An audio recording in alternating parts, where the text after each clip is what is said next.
baby. Whoa, whoa, whoa, whoa. Yeah, no, no, yeah, yeah, no, no, yeah, baby. You guys think that was a pretty good intro, huh? I'm gonna do that every single time, and I'm gonna do it the exact same way every single time.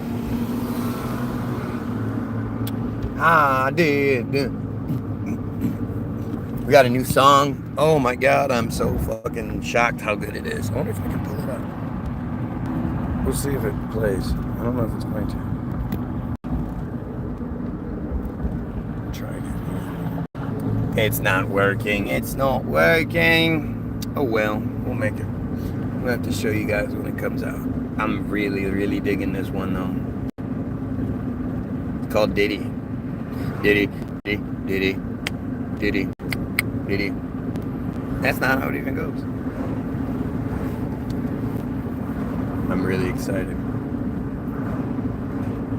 Oh, so we're going to do the Alaska Purchase today. We're going to read about the history that, quite frankly, don't make no sense.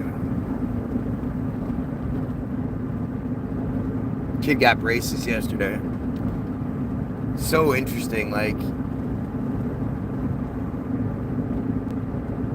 we had gotten used to it, you know, we in our minds had gotten used to it and not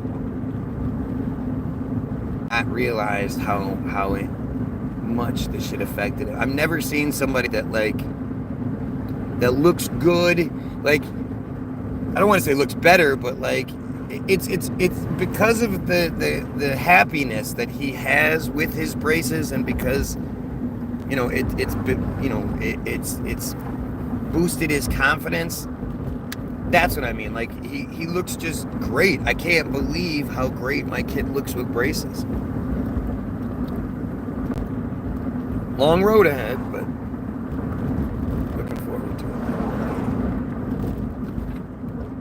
Yes, Alaska Porches. Good morning, Matt. Good morning.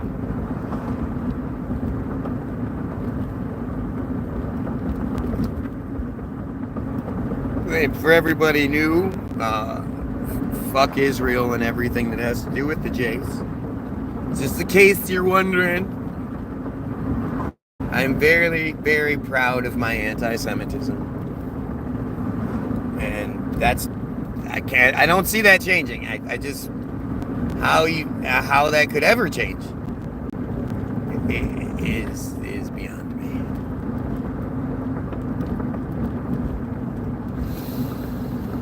Oh, but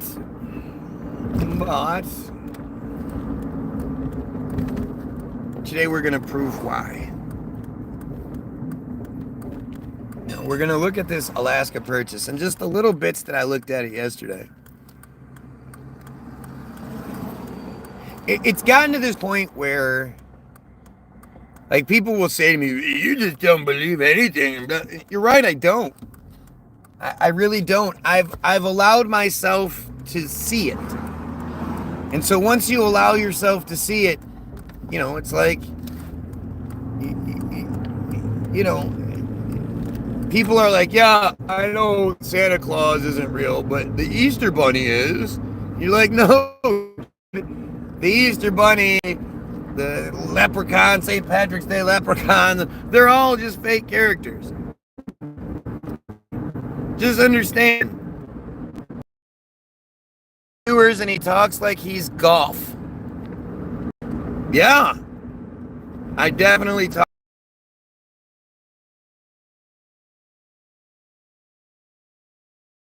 Pointed out. What do you think censorship looks like? Do you think censorship looks like hundreds and hundreds of you call somebody that was averaging, you know, 7, 8,000 views, maybe 10, maybe even 20 at some points, now to have 7 views?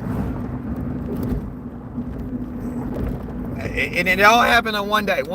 January 28th, everything changed. But hey, nothing to see there.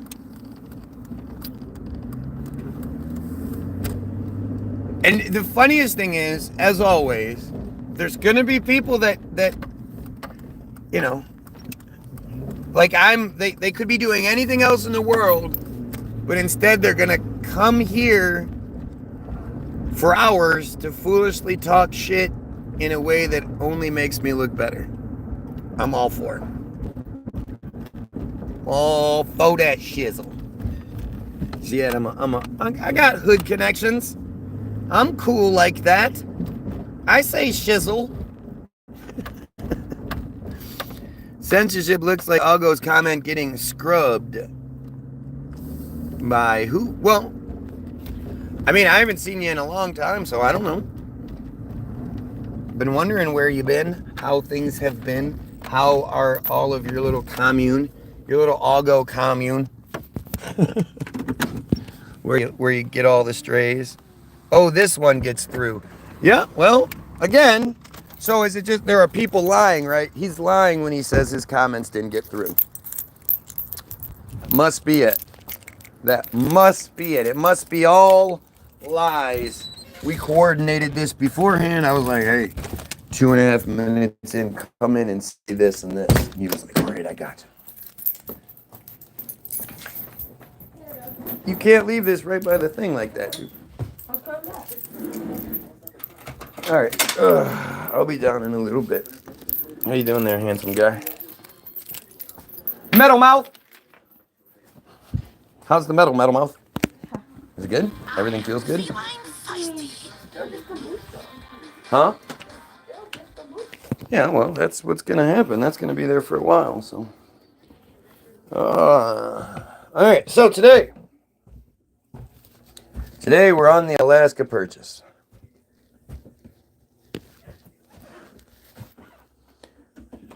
Alaska Purchase was a thing done by a bunch of white folk. So I'll start over. Somewhere else. Okay.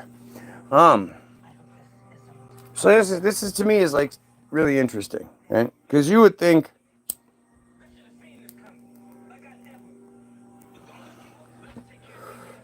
I'm gonna look up the Alaska Purchase, and I'm gonna read you a bunch of shit that makes sense. Well, let's see. The Alaska Purchase was the purchase of Alaska from the Russian Empire by the United States for the sum of $7.2 million in 1867, equivalent to $129 million in 2023. What's up, TX? I was hoping you'd come back. On May 15th of that year, the United States Senate ratified a bilateral treaty that had been signed on March 30th, and American sovereignty became legally effective across the territory on October 8th. I mean, it's... To me, as soon as we start getting into the 1860s and shit, I have such a hard time with it anymore. And I guess I kind of always did, but there was no outlet for it. If you asked too many questions, you got in trouble. So this is the this is the check that was used to pay Alaska. That's the check. But I mean, like, think about the borders of Alaska and shit. It's 1867. How are they, deciding what the borders of Alaska are? Oh yeah, so it's gonna like run down like a long ways down into Canada along the coast. Like, think about, it has to be one of the greatest purchases ever. It has to be one of the dumbest, the dumbest mistakes that was ever made by a government. And the reality is it doesn't make sense. And you're going to hear why in a minute. During the first half of the 18th century, Russia had established a colonial presence in parts of North America, but few Russians ever settled in Alaska. They're going to contradict that here in a minute. Alexander the Second of Russia, because, you know, it doesn't matter where the emperor, the king, the whatever is from, being known as Alexander is, you know, changing your name from, you know, Harvey Finkelberg to I am Alexander the Second of Russia. Like, it's just, it's again, it's like giveaway bullshit, right? You know, so many times when you read about these characters like Robert Maxwell, you know, Robert Maxwell was known by at least 5 different names throughout his life. Because that makes sense, right? All of us do that, right? All of us are like, yeah, my name is Bill Thompson, but you can call me Tom Bilson. Why not? You know, and a lot of times it's not even close. You know, Tom Johnson is you know, Franklin Asafini or some shit like that. Like, it's weird, but it's how they do it.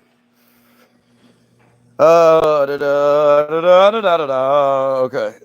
Having faced a catastrophic defeat in the Crimean War, because, you know, Crimea, Kiev, these have always been jump off points.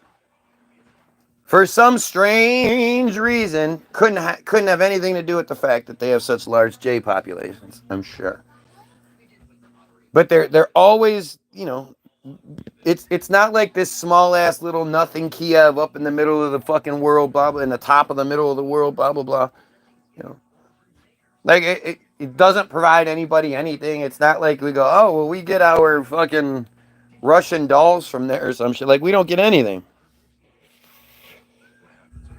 Jump off, boy. Gee, like Jay's traveled and jumped off. Yep, that's what I mean. I look like Mussolini. When, like, it's funny how, so 2 feet taller. but the other day, and on the greatest wrestling promo ever. Well, no, this was the show before that. Paul Heyman comes out and brings up Mussolini. So now that this is being, you know, brought up again, it's like, oh, these Jays are starting to do that now. Is that the thing?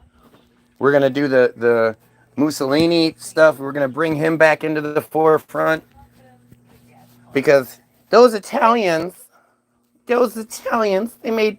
made deals with Hitler. Nobody talks about why Rome, why the Vatican was allowed to exist while everyone else was getting bombed. Why wasn't the Vatican getting bombed? Oh, because they made deals. But shh, don't worry about that. The Crimea War began exploring the possibility of selling the state's Alaskan possessions, which, in any future war, would be difficult to defend from the United Kingdom. I love that line. So, Russia had control of the entire strait up there, the Bering Strait. You know, they had control of the only shipping lane between two sides of the shit. Right? Two sides of the of the land. And if they owned both sides, I mean, to think that wasn't worth keeping because Russia was thinking it would be difficult to defend against the United Kingdom. Do you know where Alaska is? Do you know where Russia is? Do you know where the UK is in comparison? How would the UK even get to Alaska? Like, from what I think Alaska is the farthest point from the UK. I can't imagine how anybody from it'd be like them getting to Hawaii or some shit. But even then, that would be more feasible. Think about how stupid that is. Either A, they're going to hit the East Coast and then have to, trek along the entire continent of North America to get to Alaska and then way up in the cold and all that shit. Or they have to, from what we know, because we don't think that above Canada is water. We think it's all solid land, right, for some reason. Which again, that would mean like Canada and Russia are actually connected. If you think that the North Pole is just solid land, it's not. It didn't used to be depicted as that. And on all maps, flat and round.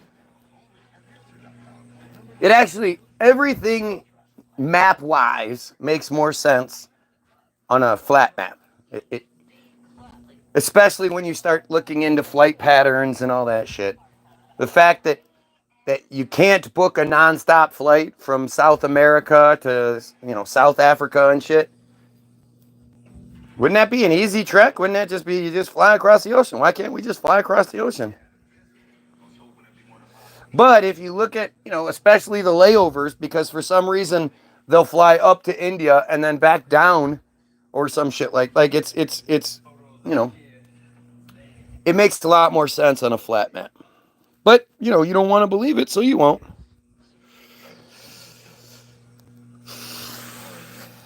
All right. To this end, William H. Seward and the United States Secretary of State at the time entered into negotiations with Russian diplomat Eduard D. Stockel. So, again, it's the 1860s.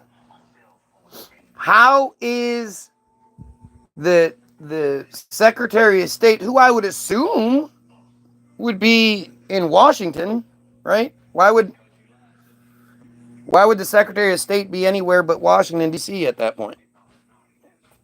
Definitely makes way more sense when you see it on a flat map. That's why I asked it would actually be fairly easy for the UK to get there. No, it wouldn't. It still wouldn't. No matter how you lay it out, it's not going to be easy for the UK to get there.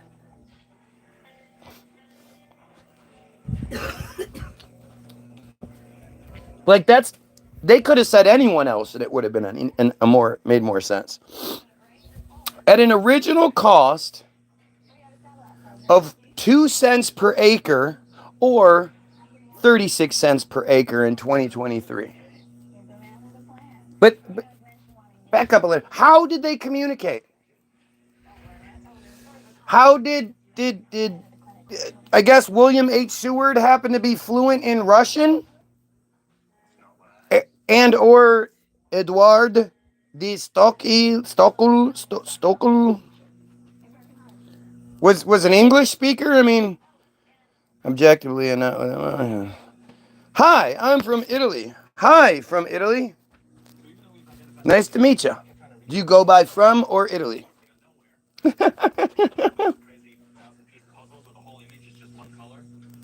You silly. So were you in the part of Italy where everybody was dying from COVID? Such bullshit. Anyway, the United States had grown by 586,412 square miles. Yeah, I'm not going to even try to pronounce that one. I'm going to just go with from Italy.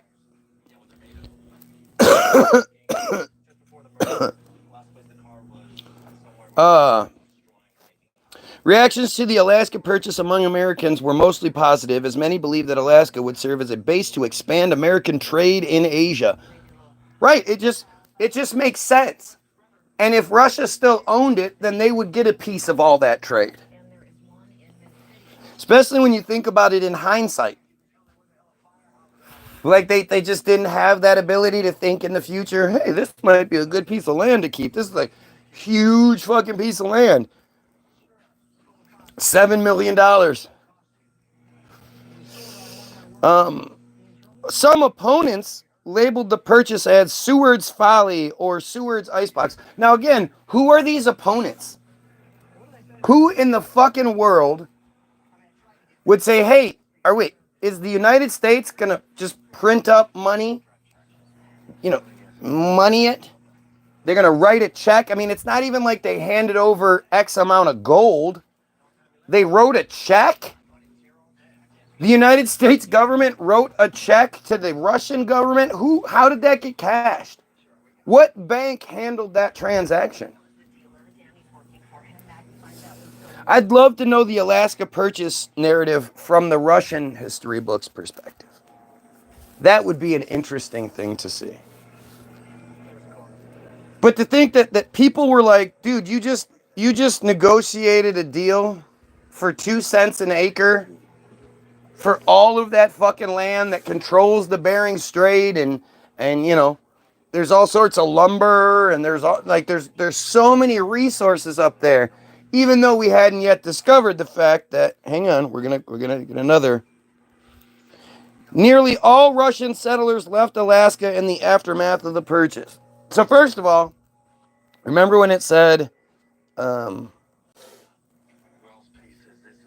earlier in this paragraph that but few Russians ever settled in Alaska? Now we're saying that all the Russian settlers who were in Alaska, who had built up their lives, like this is just part of the historical narrative, right? Where they tell you that people were, you know, settlers, and so you know, the settlers moved. The settlers, did we not, like, it's 2025. Do you know how difficult it would be for me and my family, just my family, to move to, like, California? And we have modern day conveniences. We have cars and shit. These people were all on horseback. So you have all these Russian settlers out in the Alaskan outback. No, I mean, think about how nothing it would have to be in the 1860s. Like, well, there couldn't have been any fucking construction or anything. I mean, I'm sure that if you look at Alaskan history, there'll be like a star fort, and there'll be all these old fucking skyscrapers and shit that were just, don't worry about it. Good thing they left the Russian names on the towns when they split. Or the Eskimo names. But when you I don't know anything about Alaska, so I can't engage in that part, but I'm sure they did. Just like how Americans went around and wiped out all the Native Americans supposedly, but then kept all the names for shit. Why not? We got a city here, one of the bigger cities in this area, Pontiac. Chief Pontiac. It was named after Chief Pontiac, and like it's just, it's fucking stupid. These narratives, with the historical narrative we're given, this war-based, we all hate each other, you know, patriotism narrative that we're given, is not only bullshit, but you can see like why they chose to go with it.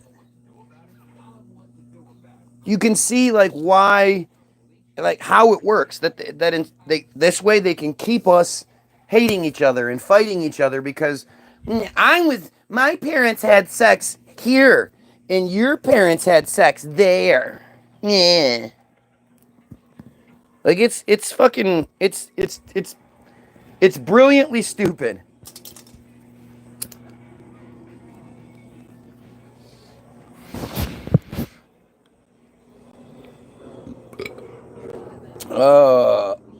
After all settlers left Alaska after, but again, like, just think about that.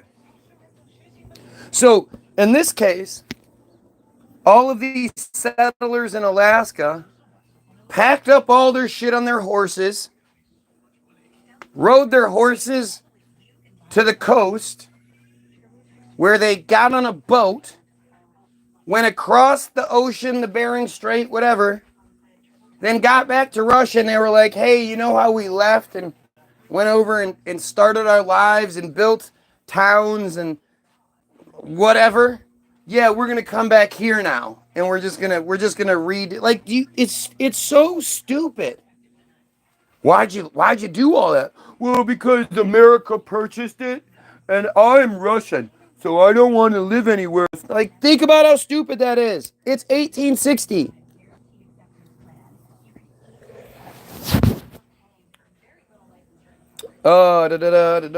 Alaska would remain sparsely populated until the Klondike Gold Rush began in 1896. Can you imagine how stupid the Russians would have felt at that point? Wait a minute.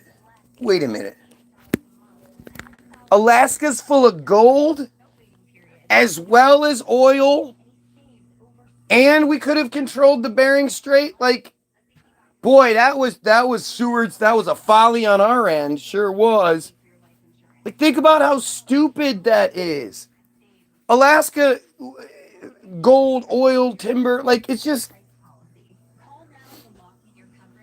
And somehow no one knew there was gold in Alaska until 1896. And when they did, it was gold rush, right? The gold rush sort of narrative happened because they say the gold was so prominent, it was you could just find it laying on the ground. You know, those first few years of the gold rush, a lot of people got super rich because the gold was just everywhere. So the Russians never knew that.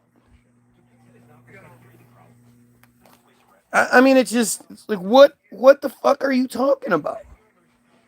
Originally organized as the Department of Alaska, the area was renamed the District of Alaska in 1884 and the Territory of Alaska in 1912, ultimately becoming the modern-day State of Alaska in 1959. All right, that's as far as we got to yesterday. Fat piece of shit. This is the history of it. Russian America was settled by Promysheniki,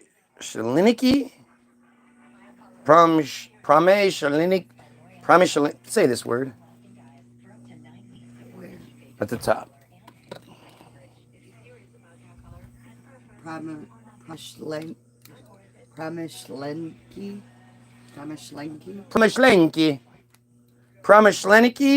Shlenki merchants and fur trappers who expanded through Siberia. What's Russian America? That says Russian colonization of America.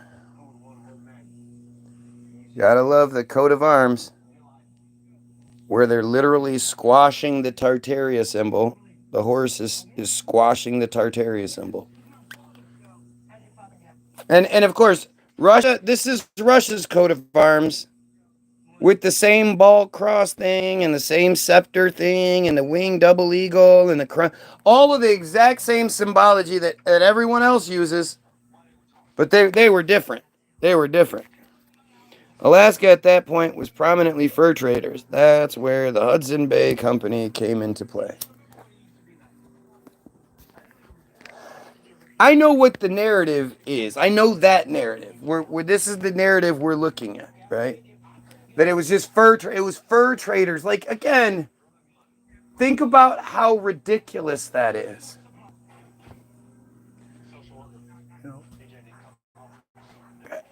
It just the fact that I mean, can you imagine how difficult life had to be back then? I mean, I'm always fascinated by the idea that we somehow lived through, like, anybody that has a winter that's colder than Michigan, I cannot imagine how people settled it. And if you don't live someplace that gets like bitter cold winter, you don't really understand. Cold is like permeating. You know, it's like it like starts on the outside and then it gets to the inside, and then once your inside's cold, there's just no way. Once you get cold, you need to be warm.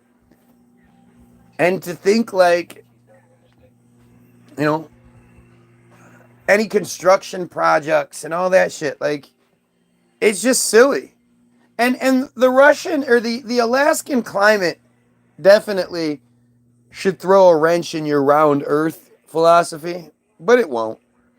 Like the way it should be, at least in my mind, is that Alaska should be pretty fucking snow all the time.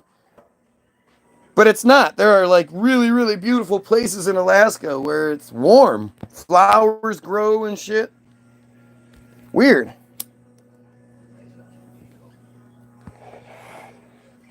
All right. They arrived in Alaska in 1732, and in 1799, the Russian American company, RAC, received a charter to hunt for fur. Who gave them a charter? I mean, like, think about it. Yeah. It's in your bag on your dresser. Russia, they arrived in 1732, and in 1799, the company received a charter to hunt. My mother's side of the family moved to the Arctic, then back to the UK before World War I, then back to Arvat in the Arctic after World War II kicked off. So then, was your family extremely wealthy? You know, and again, these are just narratives. These are narratives that we're given that, like, for you to believe that it's true because you have that in the narrative, like, it's just strange. You know, they're definitely not telling you all of the truth. But to think like we're, you know, just the way it's all presented to us is really strange. No colony was established, but the Russian Orthodox Church sent missionaries to the natives and built churches. Of course they did. About 700 Russians enforced sovereignty in a territory over twice as large as Texas. How?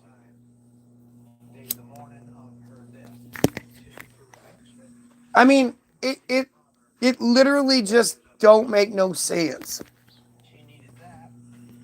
How? How could they possibly do it? The edict. Oh wait. In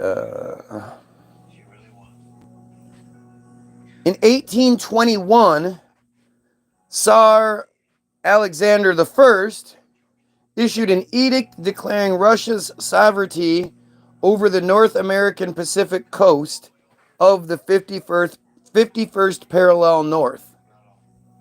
The edict also forbade foreign ships to approach within 100 Italian miles or 115 miles or 185 kilometers. Why are Italian miles different than miles?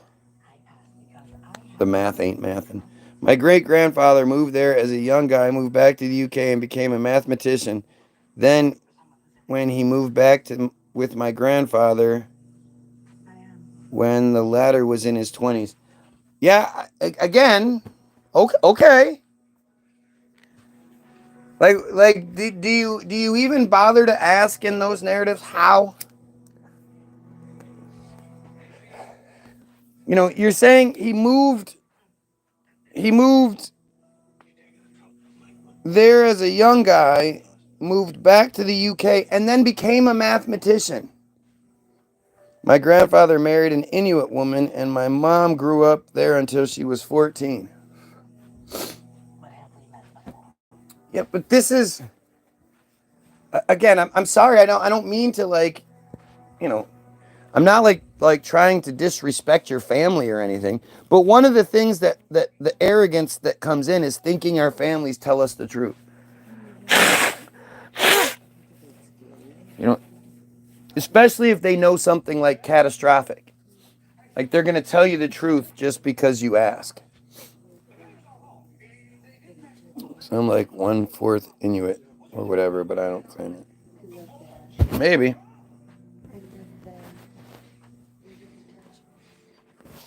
If you don't claim it, that's foolish, man. You could be getting all kinds of benefits from claiming it.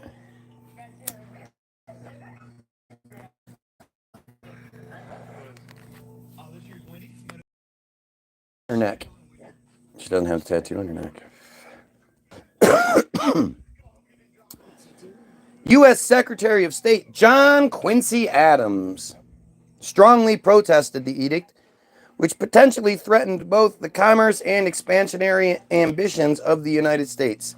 Seeking favorable relations with the U.S., Alexander agreed to the Russo-American Treaty of 1824. I'm sorry, when we start talking about 1800s, it just doesn't, I just don't believe it. I don't know why we would. This is the thing that's so strange to me. Why would you? Does your government, your system, have a history of telling you the truth and only the truth? I don't take any disagreement personally, by the way. Just giving my perspective, sometimes hard with typing. No, I get it. I'm used to talking to a lot of fucking crybabies, so I have to like really be careful because people get really upset if I don't just agree with them. Not saying you would. I'm just saying.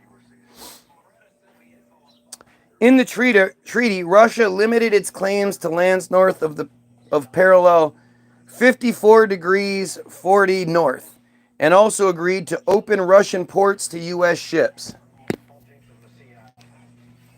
Why? I mean, Russia would have to be way more powerful than we were. This fledgling nation supposedly still trying to expand west, even though buildings exist from long before the expansion time. But why would the Russians be like, oh, well, we want to keep good relations with the United States, so let's just give up a whole bunch of land. Let's just give up a whole bunch of shit. Let's just let them do whatever they want because we don't want them to be mad at us. What sense does that make?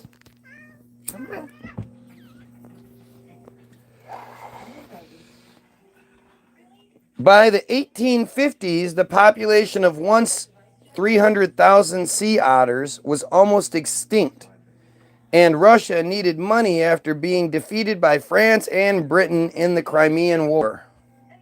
Russia needed money. Why?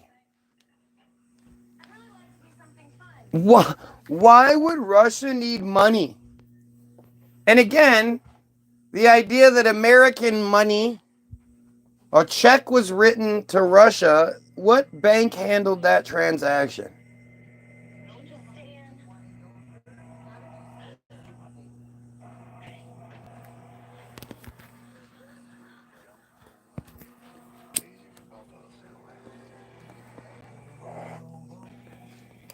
I hate this show. The California gold rush showed that if gold was discovered in Alaska, Americans and Canadians would overwhelm the Russian presence in what one scholar later described as Siberia's Siberia. Italian mile is a nautical mile.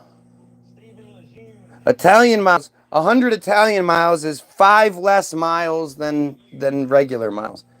But why wouldn't they say nautical miles? Let's see, Italian miles. The Italian mile was traditionally considered a direct continuation of the Roman mile, equal to 1,000 paces. That's stupid. So it just so happens to be that they were like, well, we're going to do this by 1,000 paces. Oh, wait, that happens to work out to be this exact, footage. Although the actual value over time or between regions could vary greatly. Or between people taking the steps. My gate is much bigger than my wife's and children's. It was often used in international context from the Middle Ages to the 17th century, and thus is also known as the geographic mile, although the geographic mile is now a separate standard unit. What?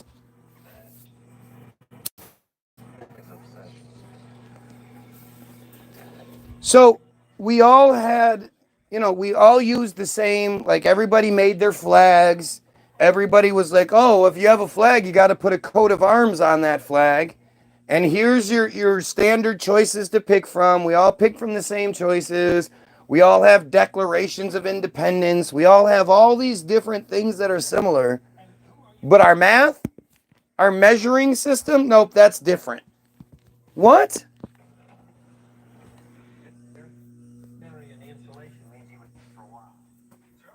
That's just idiotic.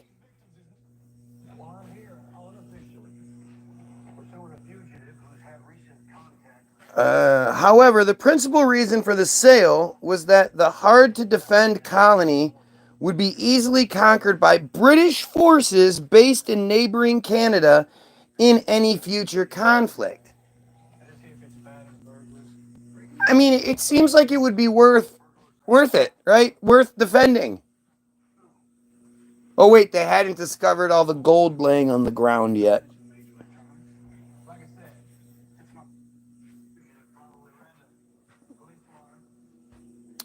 And Russia did not wish to see its arch rival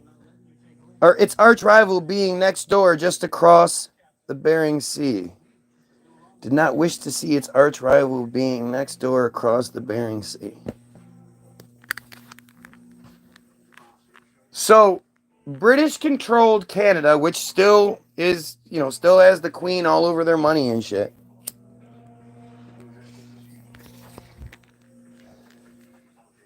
Having the American buffer was safer for Russia. The one of a handful of 2, 3 superpowers in the world. Like what? What a dumb story. Only somewhat related, but have you ever heard of the barley corn unit? No. Eventually became the inch, if I remember correctly. Haha. Imperial units are funny sometimes. Well, I mean, again, it just goes to show you, like, we have to think about these things. And I think a lot of people just overdo it and put your glasses on. Put your glasses on. A lot of people overdo it and just they like over, oh yeah, whatever, I don't want to think about it. But think about it.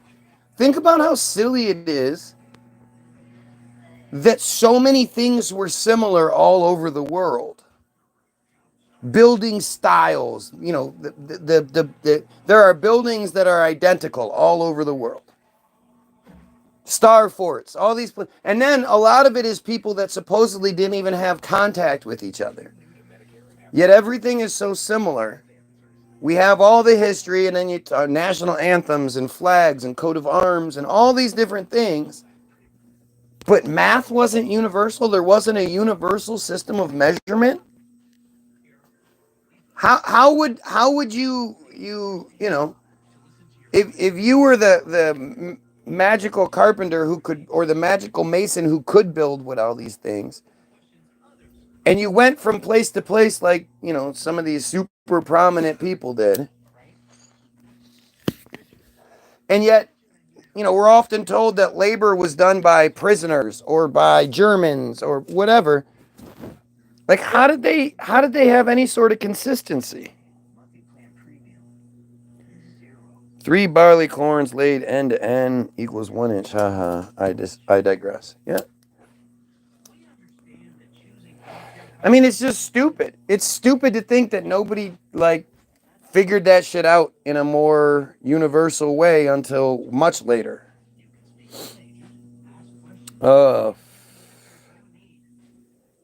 Therefore, Emperor Alexander II decided to sell the territory. The Russian government discussed the proposal in 1857 and 1858 and offered to sell the territory to the United States, hoping that its presence in the region would offset the plans of Britain. However, no deal was reached as the risk of an American Civil War was a more pressing concern in Washington.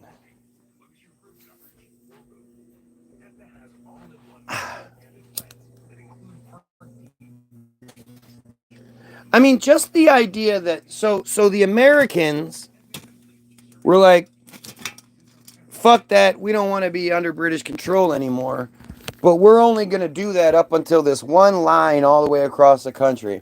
And up above that, the British will control that somehow. Like, it's really dumb. It's really fucking dumb. Grand Duke Constantin, a younger brother of the Tsar, began to press for the handover of Russian America to the United States in 1857. In a memorandum to the foreign minister Alexander Gorshakov, he said that we must not deceive ourselves and must foresee that the United States, aiming constantly to round out their possessions and desiring to dominate undividedly the whole North America, will take the aforementioned colonies from us, and we shall not be able to regain them. Just why? Also, just a small correction, but as far as I know, the gold rush was in the Yukon, not Alaska. No, it said it up here. What?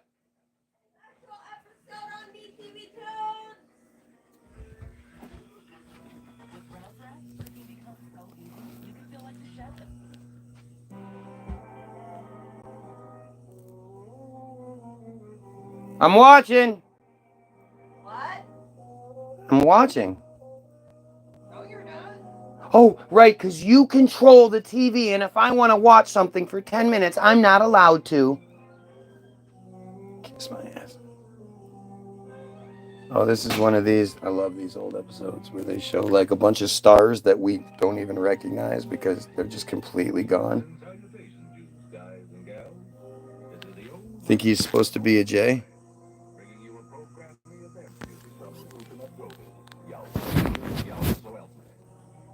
Look at that nose.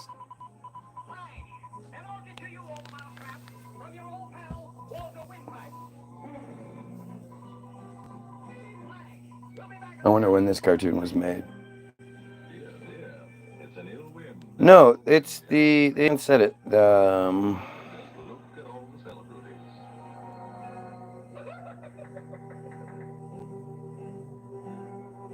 The Klondike Gold. Alaska would remain sparsely populated until the Klondike Gold Rush. Klondike Gold Rush was a migration by an estimated 100,000 prospectors to the Klondike region of Yukon in northwestern Canada. Oh, you're right. So why would they say it like that? Prospectors ascending Chilkoot Pass in 1898. They're just some prospectors. Do you realize how stupid that is? It's so stupid. Okay, everybody, we're gonna set up for this picture. Oh, look, she's running. Yeah, these are all like old school famous people that we just don't know.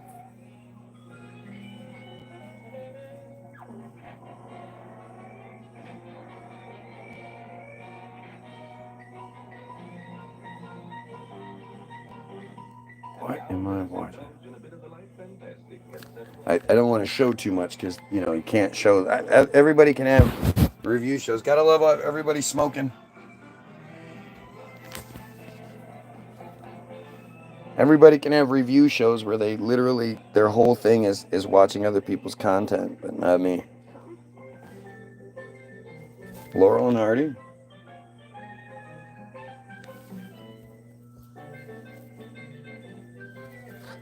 The idea these guys were as famous as they were is just so weird because,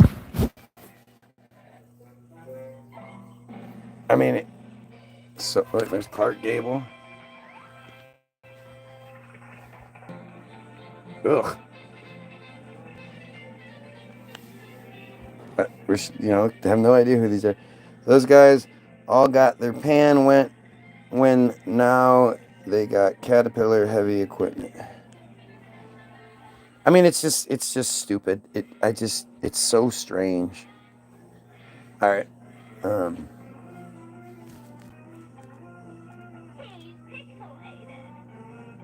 Pixelated? Jeez, I didn't know that was a word back then. I thought pixelated was a new term.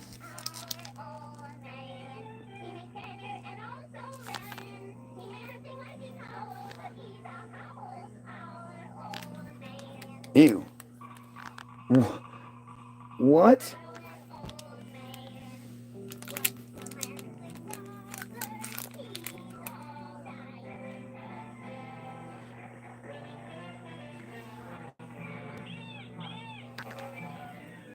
That's Johnny, what's his name? Weissmuller. Johnny Weissmuller, the original Tarzan. He was an Olympian. This chick's still running. It's so funny. He's chasing her and she's running away from him. Ah. Oh, he caught her. Oh, and it's Groucho. It's another J. Because Groucho was, you know, that whole Marx Brothers thing was just so funny.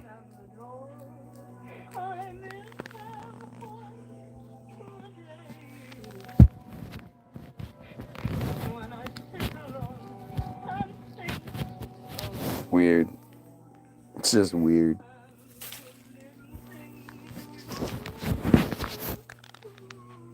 Look at all these noses.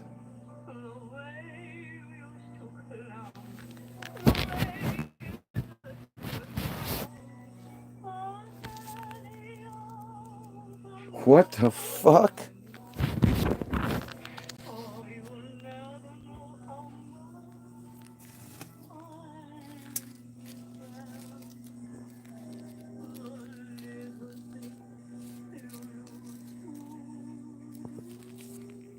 The Marx Brothers, they were so bad. I mean, it's all so like, you know, and Hollywoodism explains it, how, you know, it's all just, it's entertainment for the Jays in the style that they like. And because it's the only thing that we're shown, we think it's our entertainment too. But it's just dumb. It's all just dumb. Like, it's amazing how they used to be able to show the same shit. Thanks, guys! They used to be able to do the same jokes, the same premises, the same characters, just over and over. Decades. They would just do the same shtick. And everybody just thought it was funny. You know, you could know the jokes they were going to tell, and you'd still think it's funny. I always hear about, like, you know, comedians will say, oh, we used to buy the records of the old comedians, and we'd just listen to them over and over again. I don't know about you, but, like, I'm not a big fan of watching comedy specials more than a time or two. Once I know all the jokes, kind of boring. Cole, what's happening? Do you believe the Earth's flat? I don't believe it's a round ball flying through space.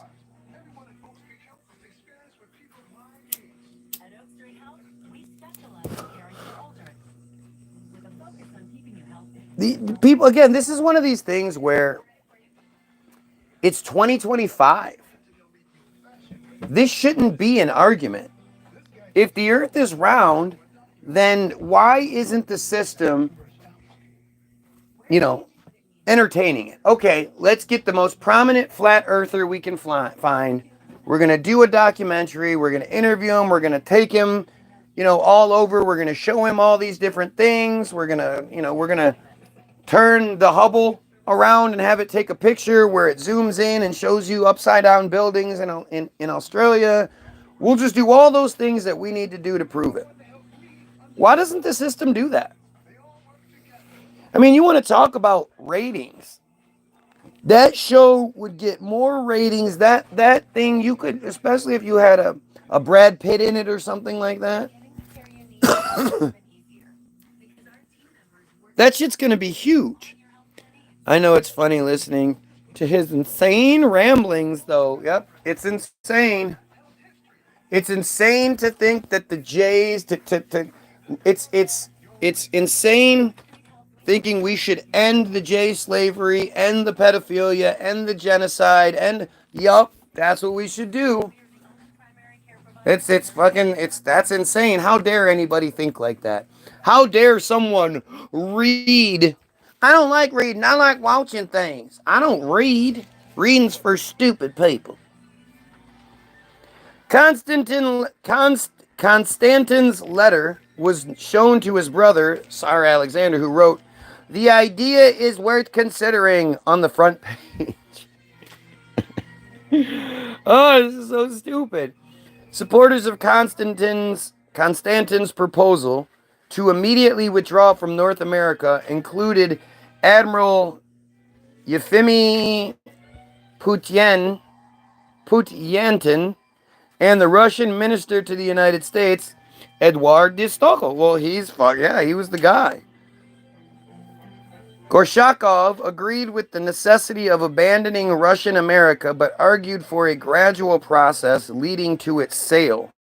He found a supporter in the naval minister and former chief manager of the Russian-American company, Ferdinand von Ragel.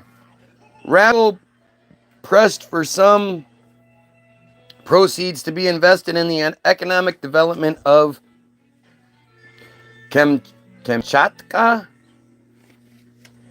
and the Amur Basin. The emperor eventually sided with Gorshakov, deciding to postpone negotiations until the end of the RAC's patent, set to expire in 1861. Over the winter of 1859 and 1860, Stockel held meetings with United States officials, though he had been instructed not to initiate discussions about the sale of the RAC assets.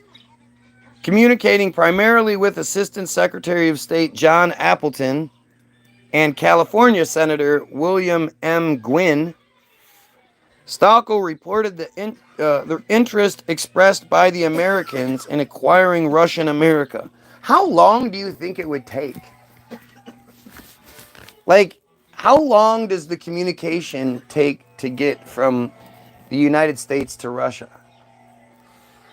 I mean, when I was a kid, if you Germany or whatever, first of all, the way that they used to just rape us, bend us over and just rape us with the long distance charges and shit was insane. But if you would talk to somebody, even back when I was a kid, you would have to wait a second. You'd say something, and then it would take a second for them to hear it all, and then for them to respond. We're talking about 1850, 1860? 1860 seems to be a really, really prominent year. The 1850s and on seem to be this really prominent time where we seem to be able to do all these things that we didn't outwardly have the technology to be able to do, at least reasonably. And yet we were still doing it. Stockel reported a conversation in which he asked, in passing, what price the U.S. government might pay for the Russian colony, and Senator Gwynn replied that they might go as far as $5 million. In passing, what's happening here? I mean, California in 1860 was nothing.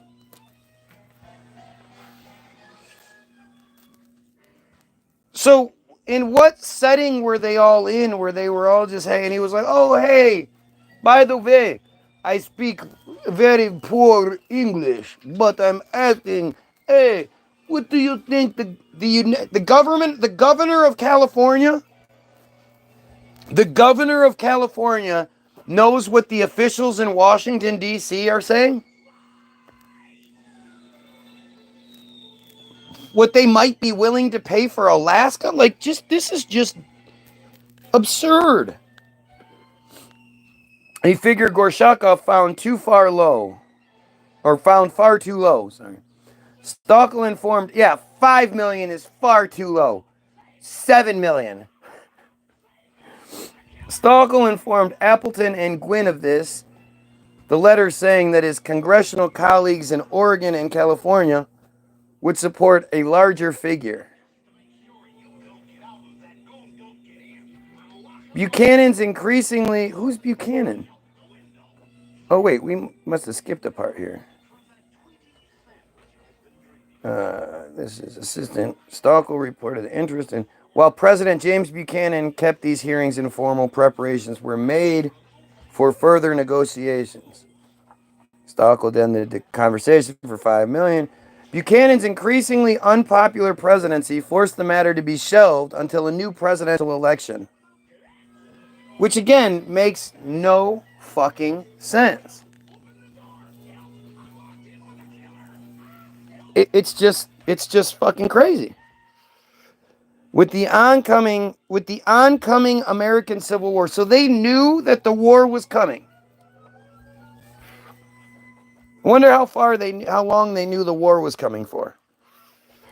Stockel proposed a renewal of the RAC's charter. 2 of its ports were to be open to foreign traders and commercial agreements with Peru and Chile to be signed to give a fresh jolt to the company. I mean, seriously.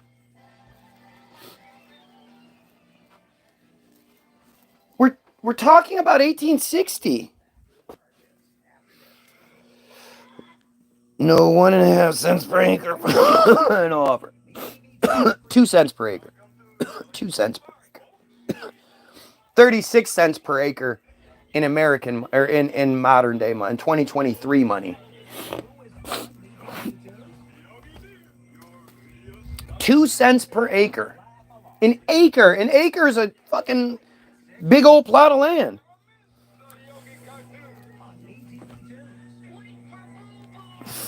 The first page of Tsar Alexander's ratification of the treaty.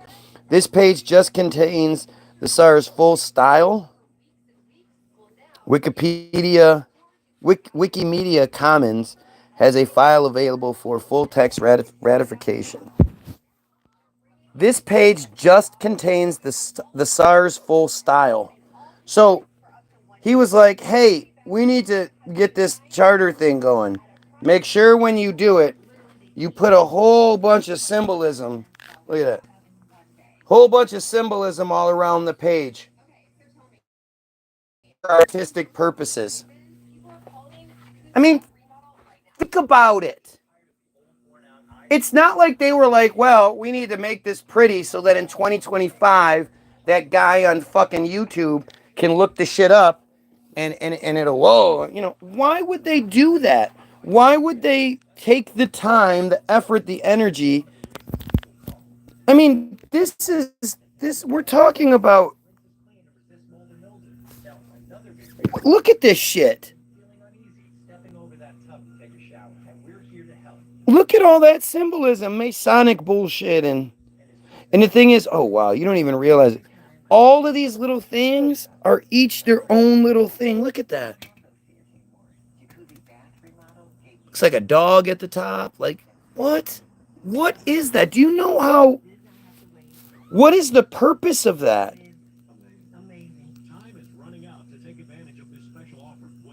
And I'd love to see the actual details going on here, not this shitty copy.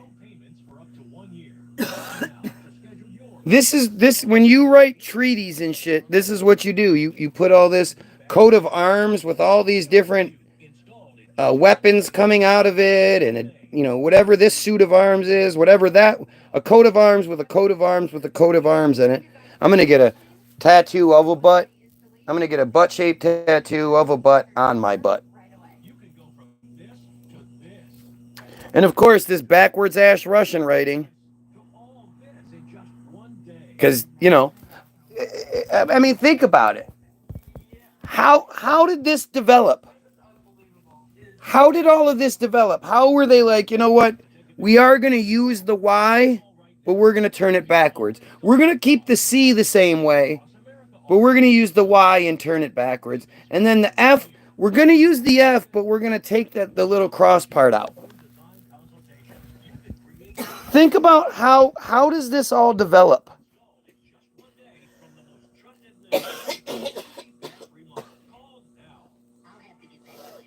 I mean, I would look, that's one of those, what are those birds called? Those weird penguins? It's a penguin with a crown on it. I mean, it's just, don't forget the two-headed eagle. Always got to have the two-headed eagle. The crown, you know, got to have the crown with the coat of arms. The deer, the griffin, got to have the griffin with the wings. And of course, like you said, the double eagle. The double eagle with the crown over it. And then whatever else is going on inside there, we can't see it. Why would they use that? The Russians, who want nothing to do with the British, want, you know, but why would we all use the same symbols? Russia continued to see an opportunity to weaken British power by causing British Columbia, including the Royal Navy base at Esquimalt, to be surrounded or annexed by American territory. British Columbia, 1860s.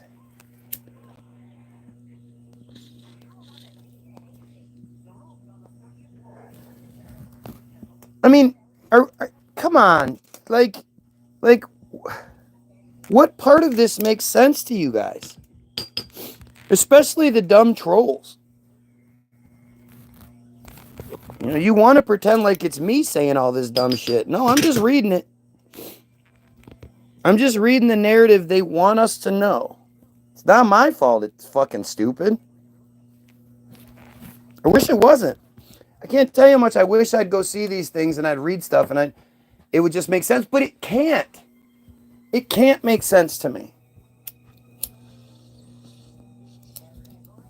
I just don't believe what we're told. I don't believe, you know, what they tell us 1860 was. Because on one hand, we're able to build the most incredible structures that still exist to this day and, you know, do all these crazy things. But on the other hand, we had no, you know, communication. We didn't have electricity. We had no power tools. We lived in shacks and sheds and shit. Like, what are we talking about? You could spend weeks, well, days at least, looking into the Vanderbilts and the properties they had and just all this shit. And you just think, like, there's the one Vanderbilt, can't remember which house it is. They all had their names. But there's the house in New York that Gloria Vanderbilt, I don't remember which one. The fucking A. Basically, in 1883, to celebrate her house being finished in New York, she had a party that cost $3 million at that time. A $3 million party worth over 1,000 guests attended. Where did they park their horses? Like, how did that even work? Can you imagine the size of the parking lot necessary? And then would the horses just stand there? Like, I always love the idea of the cowboy just riding into town and then putting his horse on the thing and the horse is just standing there, just doo-doo-doo-doo-doo, just waiting, doo-doo-doo-doo-doo. Waiting for my guy to come out of the saloon. Doo-doo-doo. It's just dumb. The whole Western cowboy narrative, the cowboys, it's all just manufactured bullshit.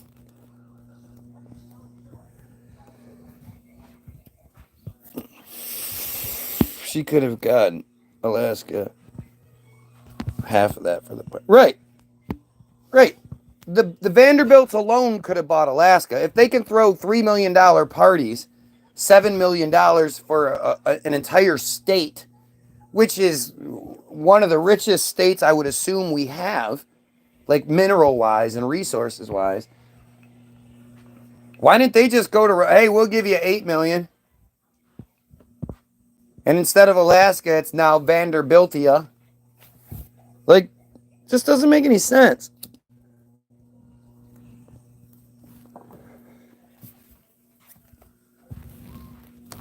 You know, but he mentioned it in passing when they were at a party or something. Following the Union victory in the Civil War in 1865, the Tsar instructed Stoeckel to re-enter negotiations with William H. Seward in the beginning of March 1867. President Andrew Johnson was busy with negotiations about Reconstruction, and Seward had alienated a number of Republicans, so both men believed that the purchase would help divert attention from domestic issues. Again, it's like, how did the average American know anything? It's not like they watch the news every night. And if you say newspapers and shit, well, how did they do that? What printing presses and shit were they using back then? What distribution networks did they have back then to make sure everybody got their newspaper by 5 in the morning? The Texas annexation was about 8 cents an acre, like 20-ish years before, and seen as a much better purchase, hence the price. Well, of course. It's at least connected.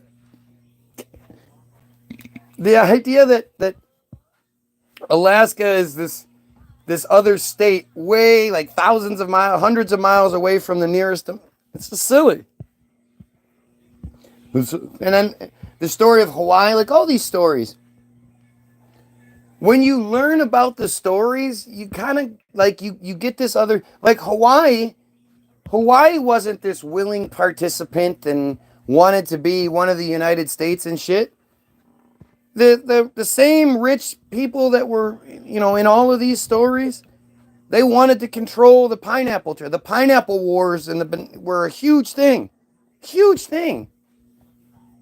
And they basically, it was basically a coup, because Hawaii was a kingdom. It was the kingdom of Hawaii. They had a king, King Kamehameha. You know, they had all these things, and then the United States just came in and was like, nah, that's us.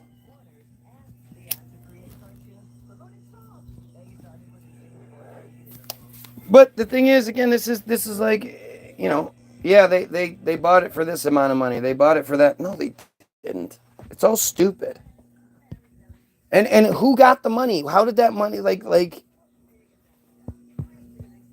this notion of Russia selling the United States the territory? Why? How? Who did they own it from? You know, how did Russia have ownership of this land? We couldn't just go take it? The British couldn't just take Alaska? They took all of Canada, but not Alaska?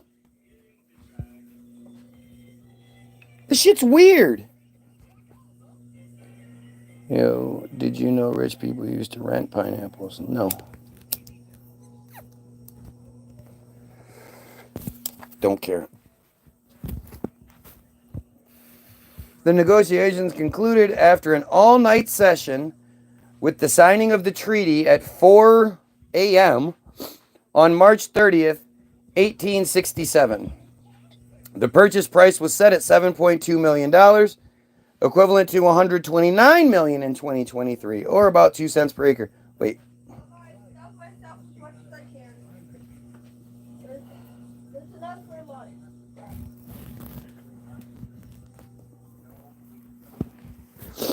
The Russian name for the Alaska Peninsula was Alyska, Alyska, or weird fucking Alaska,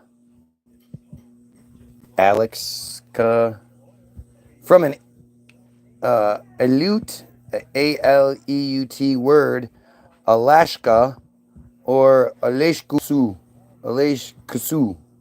meaning great land or mainland. The United States chose the name Alaska to refer to the area purchased from Russia. What?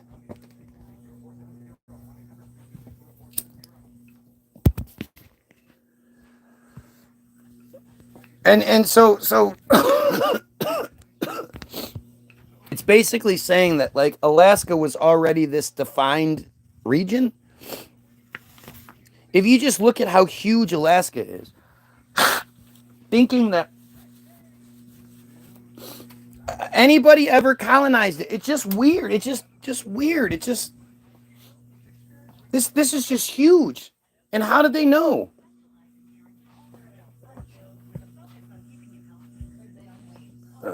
Seward told the Nation that according to Russian estimates, Alaska had about 60,000 inhabitants.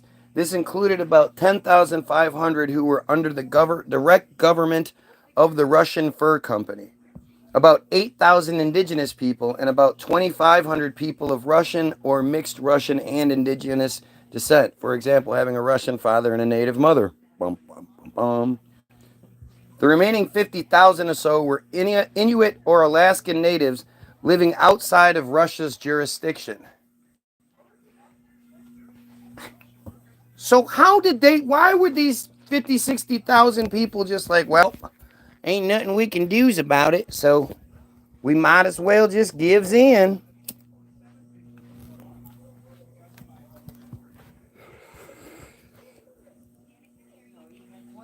Seward also said that the Russians were settled at 23 trading posts placed on accessible islands and at points along the coast. At smaller trading posts, typically only 4 or 5 Russians were stationed. Their job was to collect furs from the natives for storage and then for shipment when the company's boats arrived to take the furs away.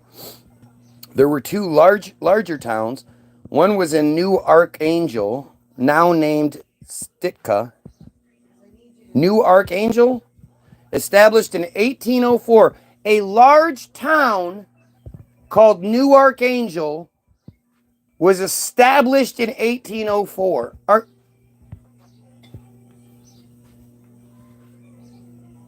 It's just so fucking crazy.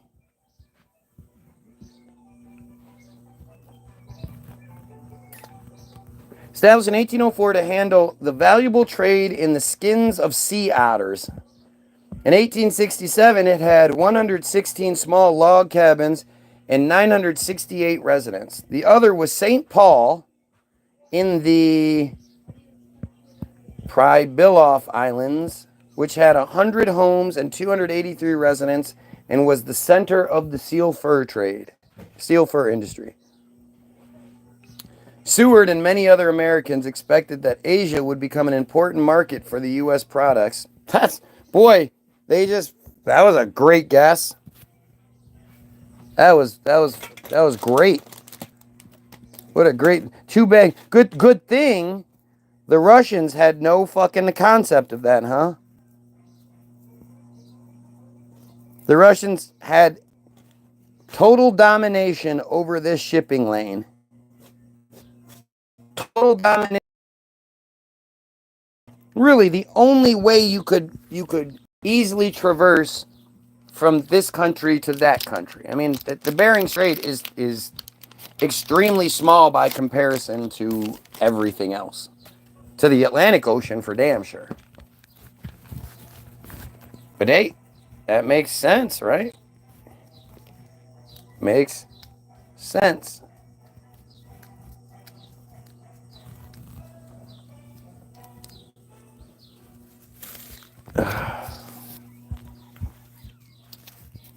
Seward and many other Americans expected that Asia would become a trade market for their products and that Alaska would serve as a base for American trade with Asia and globally, and for extension of American power into the Pacific.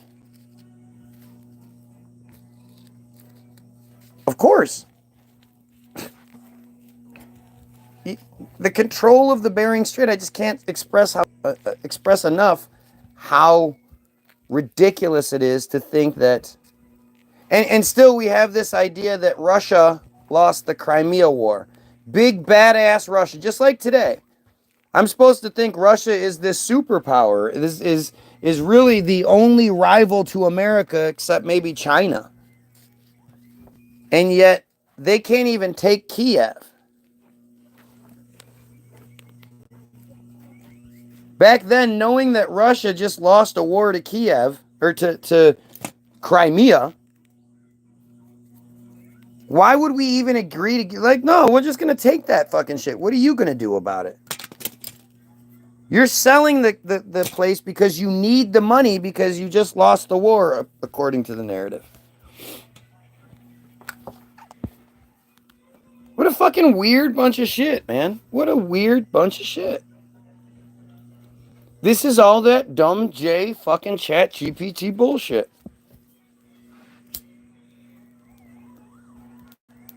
Create narratives so that we, and you scoff at the idea, but if you just look at what people are able to do with chat GPT within a few years of us being allowed to use it. You know, it's only been a minute that we've known it existed. Sure, it's always been there, but we knew about it, and people are able to create all kinds of shit that it's hard to, you know, there's so many AI pictures that are now coming out Tartaria-wise to throw off, you know, throw people off the scent, so you never know what you're actually looking at. But AI narratives are just, you type in a few parameters and the AI will fucking write it out for you. Really easy. Senator Charles Sumner, Chuck Schumer, Sumner, chair of the Senate Foreign Relations Committee, sponsored the Senate bill authorizing the U.S. to approve the treaty to acquire the territory. He not only agreed about the benefit to trade, but also said he expected the territory to be valuable on its own. Having studied the records of explorers, he believed it contained valuable animals and forests. Having studied the record, 1860, they had records. They had the big, he got up, got on his horse. He was in Washington at his big, beautiful, you know, huge fucking giant government building and was like, well, I'm going to go over to the library and check the records. I mean, it's just stupid. Imagine these huge libraries, right? And if people are walking around with their oil lamps, like trying to read all the names so they could figure out. It's just stupid. And that's the thing. It's stupid. Like stupid. Like you have to be stupid to believe it. So they make us all stupid. They make you believe in a God. They make you believe in a two-party presidential election. They make you believe in invisible germs are trying to invade your body. You know, oh, you shouldn't like that person because they have a different skin color. You shouldn't like that person. They believe in a different sky daddy. You shouldn't like that person. They actually like dudes. So now there's dudes are like, you have a better chance of getting the girl you want because there are less dudes, you know, fighting for her. But you should hate them for that. Like it's all, but I know we say we should hate each other for the different sky daddies. You're not allowed to hate this one group. You can hate everybody else, just not this one group. This one group, they're off limits. And it's funny too because, you know, all of these older characters, they would change their names. They wouldn't use their J names. So you would get all these John Quincy Adams and shit like that. It's fucking silly.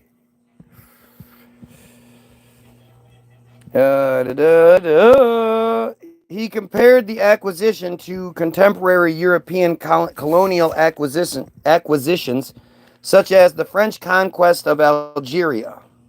The United States Senate approved the treaty by a vote of 37-2. Who were the two that were like, no? Many Americans believed in 1867 that the purchase process had been corrupt. Well, that's just weird. Seems like that's pretty standard fucking practice from then to now. But W.H. Daly in 1872 wrote that there can be no doubt that the feelings of a majority of the citizens of the United States are in favor of it. This just random person wrote this random thing in 1872. Who the fuck is W.H. Dow? Or Dow? D-A-L-L. He wrote it in what? In where? Why is that something that's in this narrative? And they do that all the time where they'll just be like, oh, and random person wrote this. And just where? In a fucking magazine? In a newspaper? Where did he write this? Did he write it in a letter to somebody else?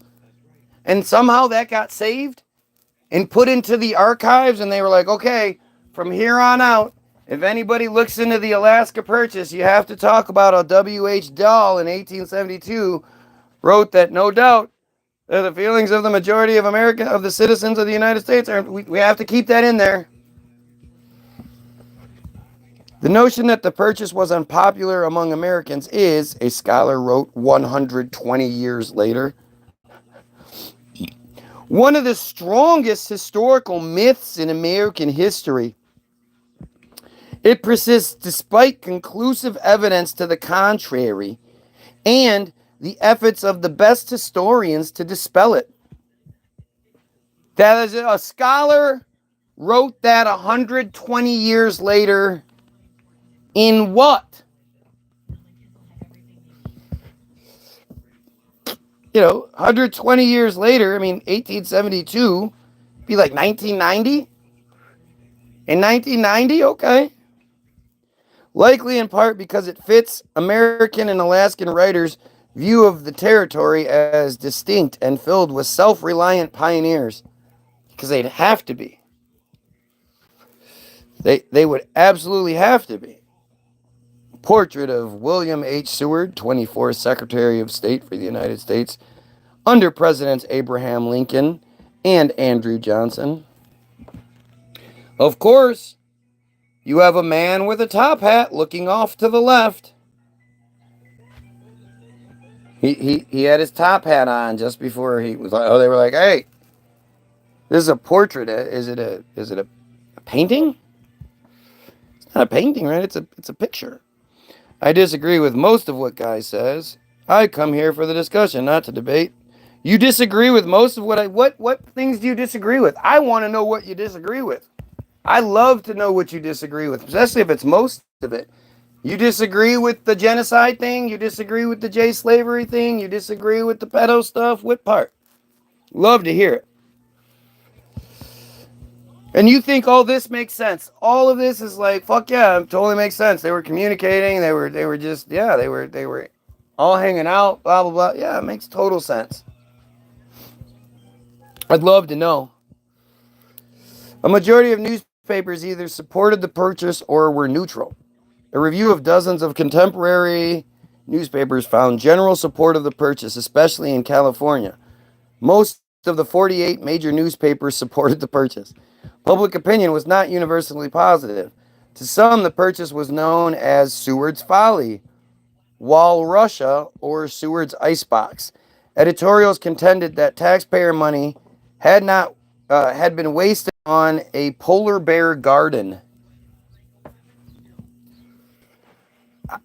It's just weird. Nonetheless, most newspaper editors argued that the U.S. would probably derive great economic benefit from the purchase, such as considerable mineral resources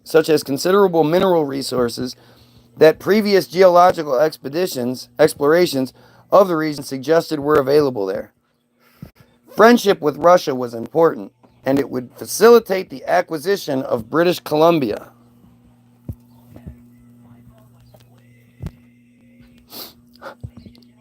British Columbia in Canada. How does British Columbia resemble Columbia? How? It's not like it's fucking super hot tropical cocaine weather. 45% of supportive newspapers cited the increased potential for annexing British Columbia in their support. The New York Times stated that, consistent with Seward's reason, Alaska would increase American trade with East Asia. Again, what?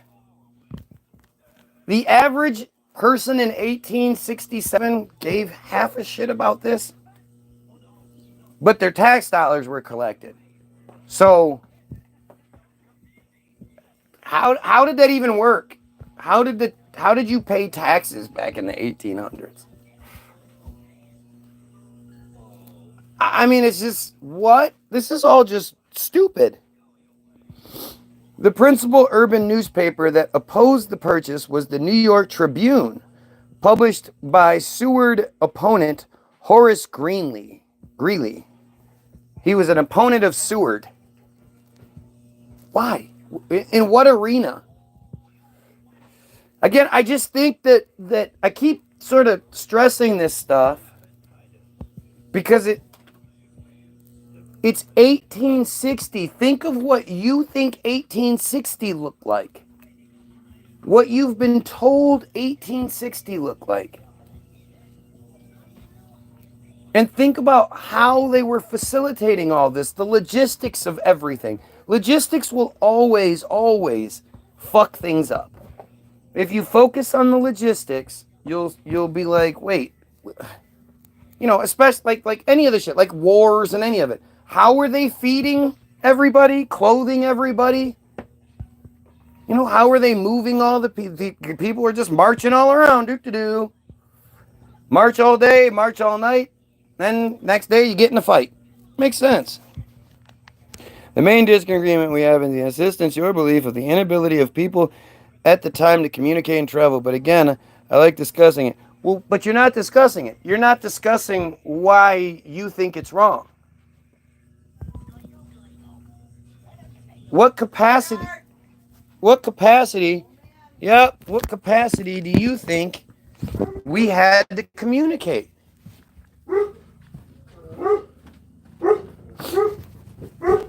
I don't need to go into Airstream. I'm looking for you here.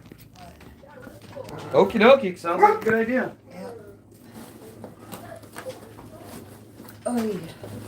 I have no idea what you guys are talking about. I'm downstairs trying to take care of my kids, so. Sorry, I am not contributing.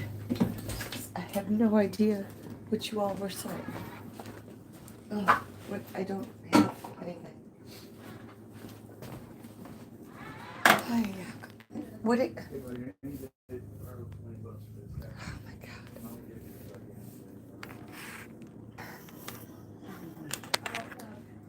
God. No, he doesn't.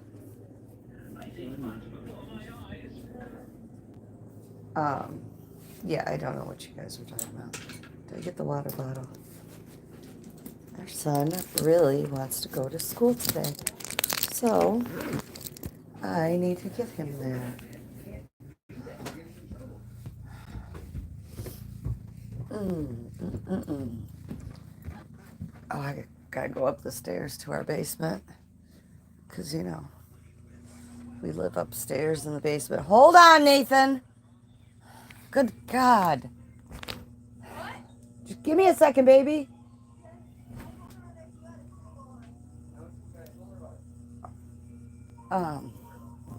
Yeah, I don't know.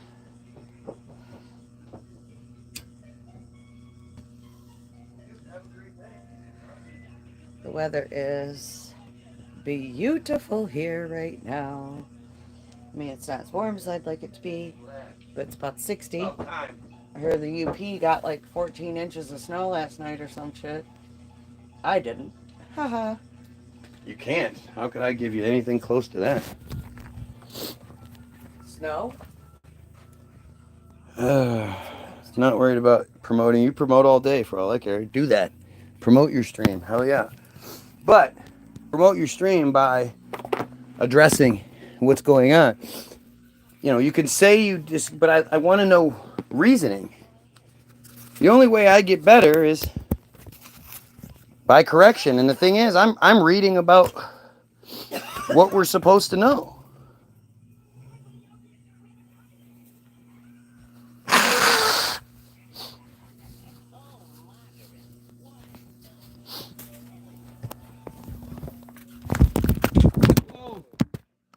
Oh my God. Oh, Georgia.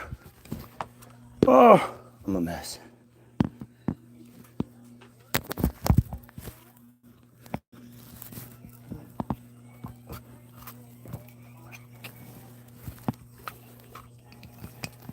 Huh? Yeah.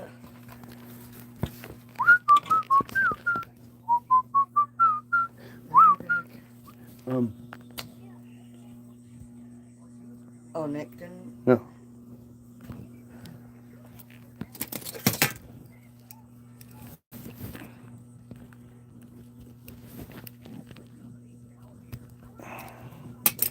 All right, so I had small corrections here and there, but again, sometimes difficult over typing. My thumbs only go so fast, and I don't want to be in actually do it.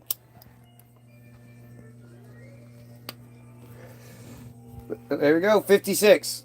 The public library in 56. You know, your public libraries have to have giant statues of lions and look like fucking Greek temples and shit like that, right?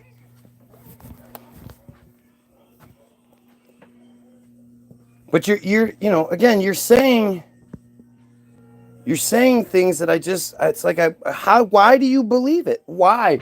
What reasoning do you have to believe it? When I ask you what your 1860 looked like, do you ever think about that?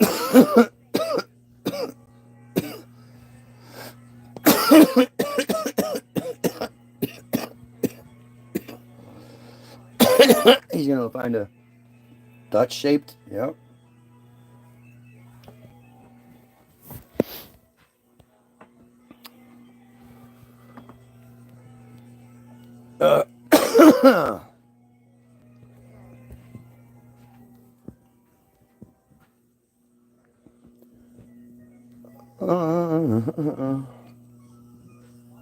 Okay.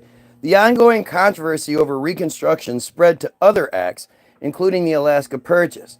Some opposed the United States obtaining its first non-contiguous territory, seeing it as a colony, which it absolutely was. Yeah, again, I'm a trade nerd, worked in trade and spice industry for years and now supply chain. That doesn't answer the questions. Just because you're a nerd who works in a field doesn't mean you know shit. Like the other day, right? We're talking about the fluoride in the water. And what's the necessity of the fluoride in the water? And if fluoride, it only might provide a 3 to 26% chance of preventing cavities, what else does it do to our bodies?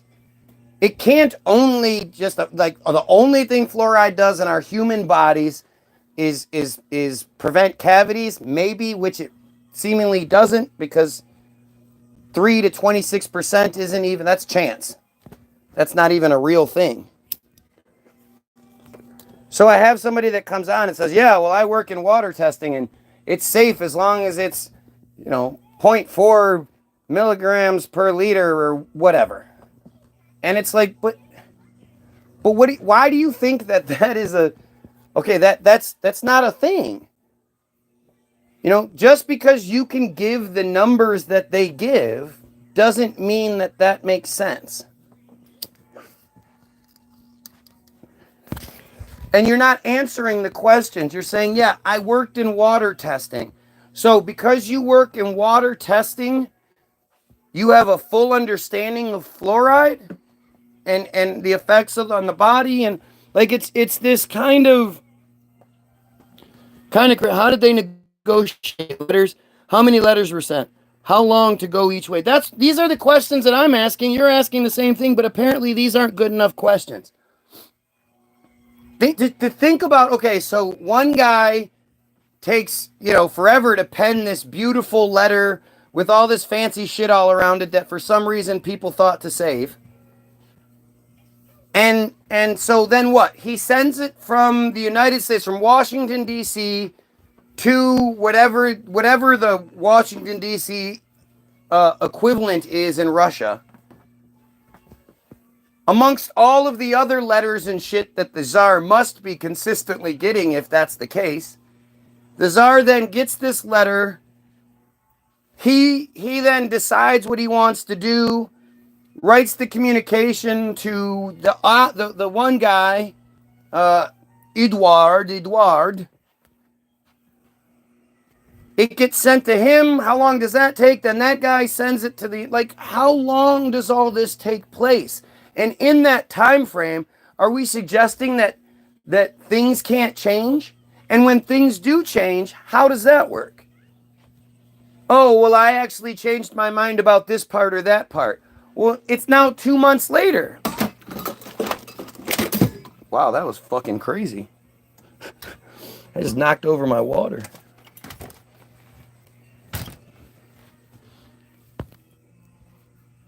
Where the fuck did my lighter go?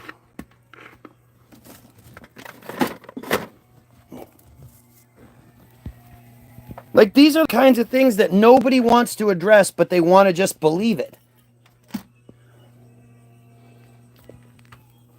Look at this. Look at the dumb shit. I need help. You guys, I need help because I'm asking questions stupid people don't bother to ask and can't answer. Oh, I need help. I'm reading the official narrative and... Oh, so you don't believe experts? Right. Because experts... One, I know who these experts are. I know their history. I'm allowed to see what kind of people they are, if they're the type of people that tell the truth, if they're part of the same corrupt system that, they buy the experts. I mean, you know that for many, many years, experts would say smoking isn't bad. For many, many years, the NFL used a specific J expert to say that head trauma and brain damage, there was no signs of it. There was no evidence to show that football caused brain damage. The experts tell you to put fluoride in the water because it might have a 3 to 26% chance of preventing cavities. Now, this is why I do what I do. Because if I were to say, oh, I saw this on Alex Jones's video or whatever, these people would have a fucking field day. These bots. But because I say, I'm reading the narrative that you are supposed to read. This is the official stuff. You're supposed to, if you want to know the answer to the question, this is what you look at. And you can't answer for it. You don't have anything to say. Now I'm the bad guy, as always. Let's see. Messages traveled via Russia telegraph network through Europe, across the Atlantic cable, and into the U.S. telegraph system. It would take anywhere from 12 hours to 2 days. I will continue. Text limit. Okay, so now we're talking about the telegraph company by cable and wire that they somehow, how the fuck did they lay the cable from across the Atlantic?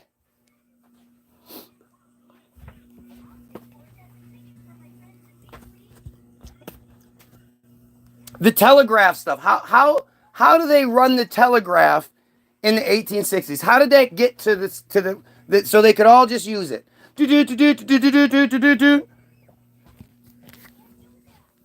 That's insane. And that's you just they give you an answer and then you go, oh, there's the answer. I don't need to think about it anymore. It's a telegraph. Yeah, okay. Do. You're not going to ask how the telegraph company gets, how did the telegraph system get to be? How did they lay that fucking cable across the whole fucking world like that?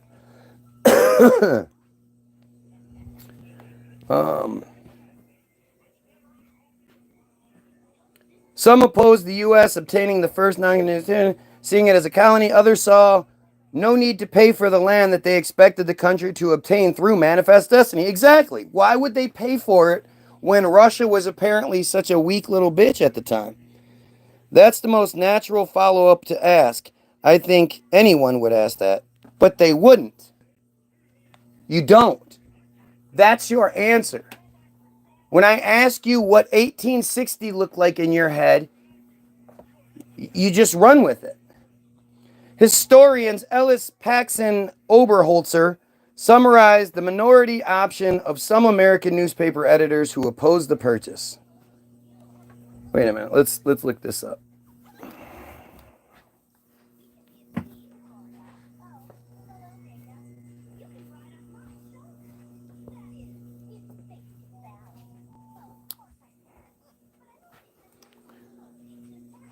Telegraphy is the long-distance transmission of messages where the sender uses symbolic code known to the recipient rather than a physical exchange of an object bearing the message. The flags, okay, the flag semaphore is a method of telegraphy, whereas pigeon post is not. Ancient signaling systems, although sometimes quite extensive and sophisticated, as in China, were generally not capable of transmitting arbitrary text messages.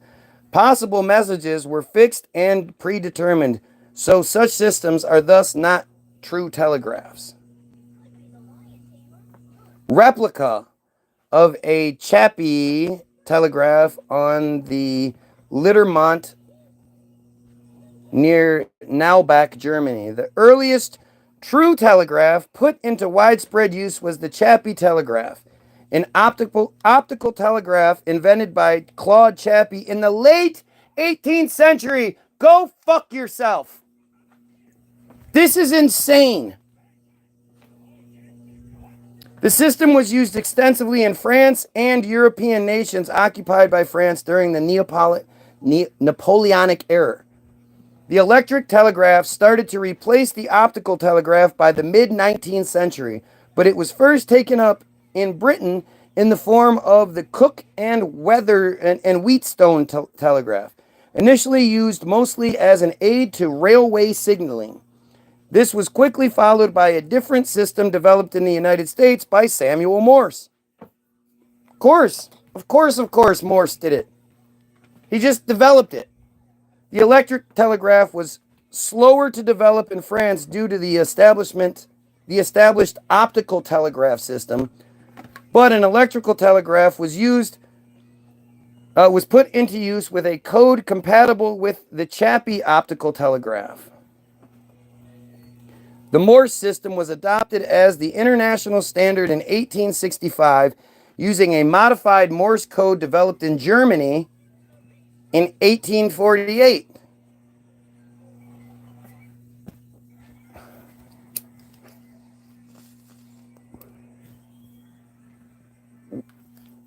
There was a previous Morse code?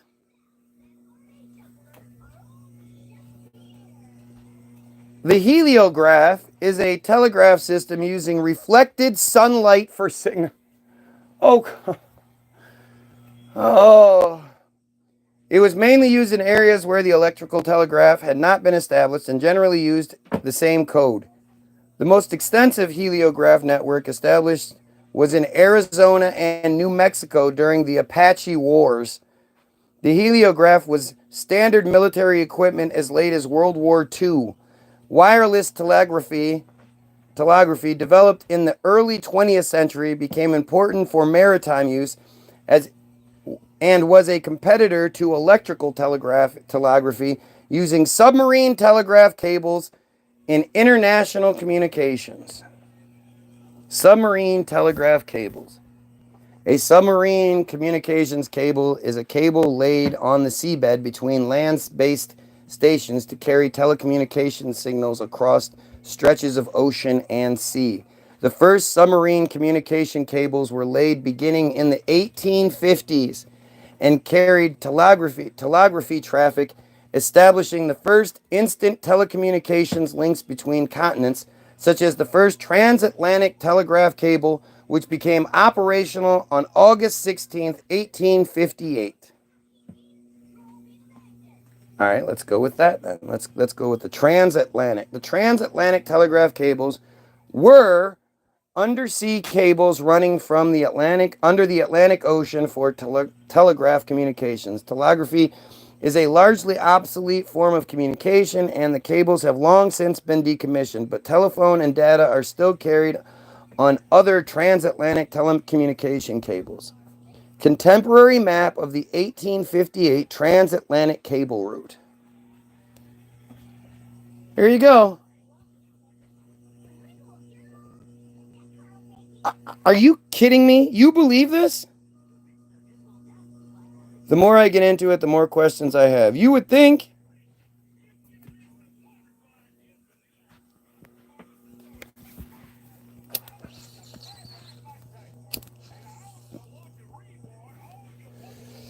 I mean, it's weird. Epistemology.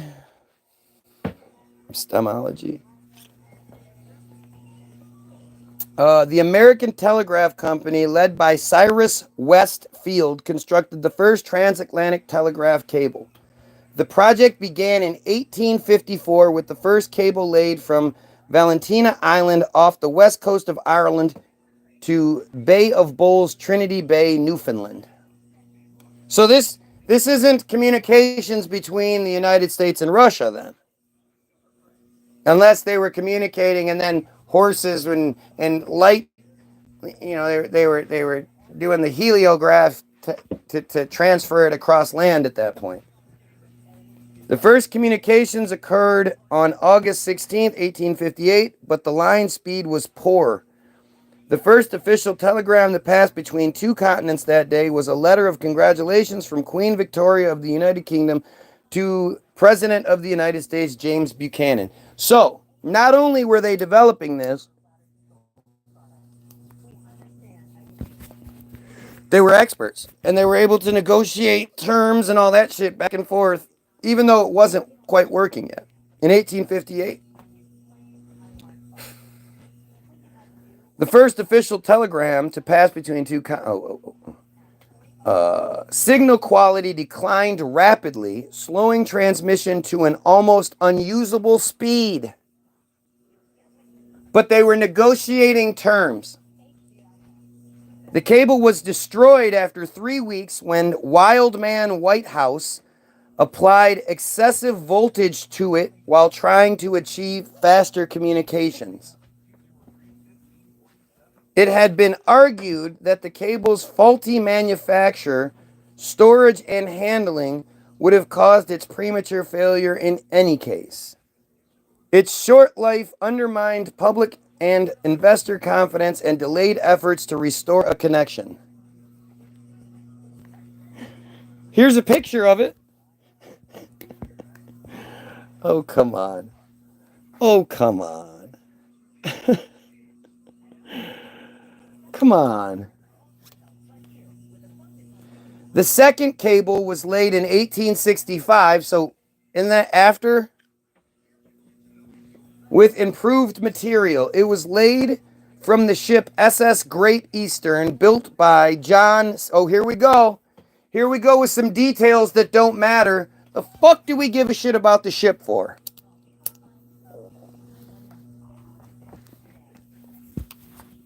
SS Great Eastern. Let's see, the SS Great Eastern.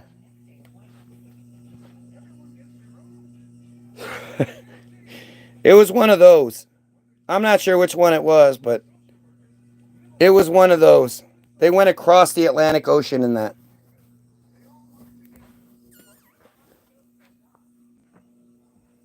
It was an iron-hulled steamship designed by Isambard Kingdom Brunel. He built a lot of shit. Isambard Kingdom Brunel. Like, holy fucking shit. Wait a minute. Isn't this the grandson of the guy who built the Thames Tunnel?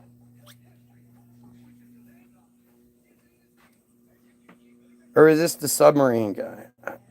Was a civil engineer and mechanical engineer, is considered one of the most ingenious and prolific figures in engineering history. One of the 19th century engineering giants and one of the greatest figures of the Industrial Revolution. And you never heard of him.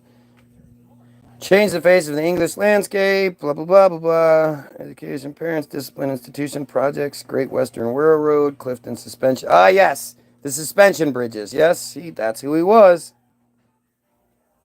Yep, the River Thames, right. See, look at this. Though Brunel's projects were not always successful, they often contained innovative solutions to long-standing engineering problems. During his career, Brunel achieved many engineering firsts, including assisting his father in the building of the first tunnel under a navigable river, the Thames River, and the development of the SS Great Britain. So, there you go. It doesn't take, as soon as you get to like the 1850s and you go further, all the people start running together. You start getting these polymaths who could just do anything. So apparently, the guy that was this engineering great, blah, blah, blah, not always worked, he also designed the ship that was used to stretch the second telegraph cable.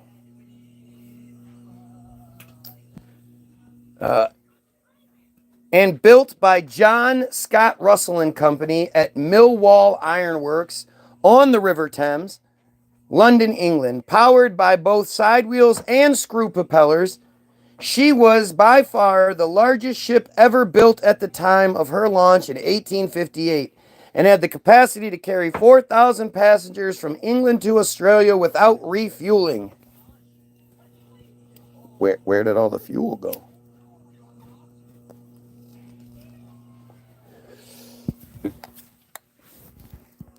Her length of 692 feet was surpassed only in 1899 by the 705 foot,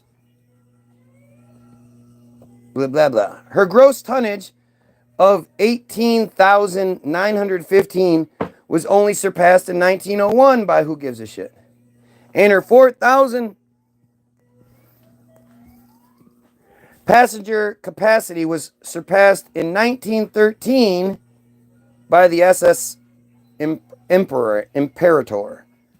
The ship, having 5 funnels, which were later reduced to 4, was unusual for the time. The vessel also had the largest set of paddle wheels. You gotta be kidding me with this shit.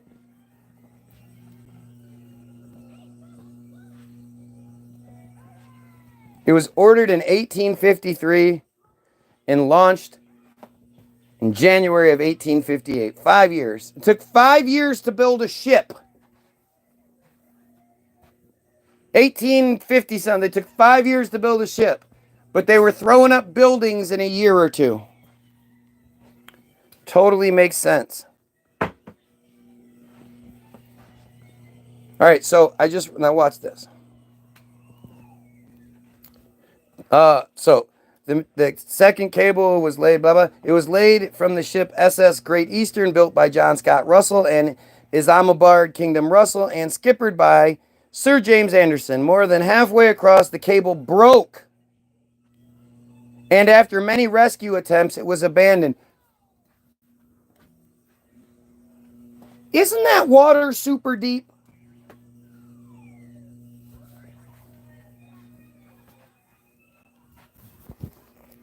In July 1866, a third cable was laid from the Anglo-American Cable House on the telegraph field, Foyle Homorum.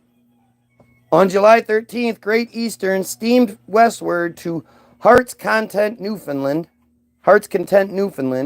and on July 27th, the successful connection was put into service. The 1865 cable was also retrieved and spliced, so 2 cables were in service. You believe this? 1865, they pulled up the cable from the bottom of the ocean, spliced it, and then made it into 2 cables. It's so irritating.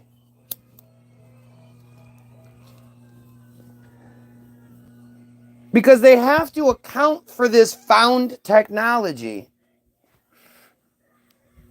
But they can't. They can't make it make sense, so they just give us dumb narratives and hope you don't pay attention. These cables proved more durable. Line speed was very good, and the slogan 2 weeks to 2 minutes was coined to emphasize the great improvement over shipborne dispatches. The cables altered the personal, commercial, and political relations between peoples across the Atlantic. Since 1866, there has been a permanent cable connection between the continents. In the 1870s, duplex and quadruplex transmission and receiving systems were set up that could relay multiple messages over the cable. How? How did they do that? Before the first transatlantic cable communications between Europe and the Americas had occurred only by ship and could be delayed for weeks by severe winter storms.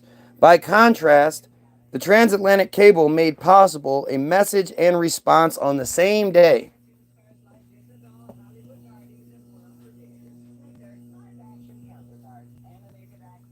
Ticker tape recording of Queen Victoria's message to James Buchanan. Of course it is. In the 1840s and 1850s, several people proposed or advocated construction of a telegraph cable across the Atlantic, including Edward Thornton and Alonzo Jackman. As early as 1840, Samuel F.B. Morse proclaimed his faith in the idea of a submarine line across the Atlantic Ocean.